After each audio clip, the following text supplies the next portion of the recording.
Alors, une dernière question sur quelque chose de très local, c'est la culture occitane, Ouais. et notamment Langue. la langue occitane, qui est quand même très chère aux Coréens. Qu'est-ce que vous allez faire pour défendre est-ce que vous allez la défendre ou pas? Et quel est votre point de vue là-dessus? Oui, voilà. Vous devez rappeler que j'avais été député il y a quand même quelques années, hein, donc ça a toujours été un des éléments sur lesquels j'ai insisté.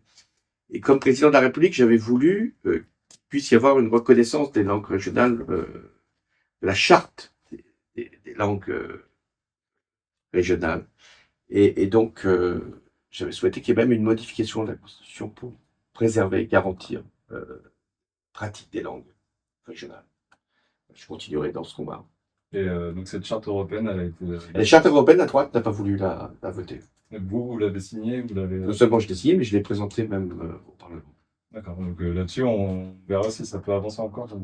Bah, pour avancer, pour avoir une majorité, et une majorité large. Hein. Ça veut dire que si on a une majorité Ah bah, oui, j'imagine, il y aura à convaincre le Sénat. Hein.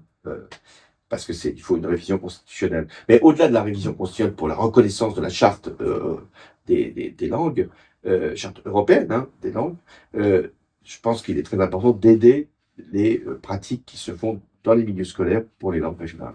Oui, il faut faire vivre. Pour faire vivre. Parce qu'il y a des langues qui disparaissent. Eh bien, merci beaucoup. Bah, merci pour toutes ces questions. Je pense voilà. Je pense que c'était assez clair. Hein. Je vous remercie pour d'avoir occulté aucune des questions, parce que ce qui compte, c'est maintenant de donner les réponses. Merci. Merci à vous d'avoir écouté cette interview. Vous pouvez retrouver l'ensemble de nos entretiens avec les candidats sur le site internet de Bram FM.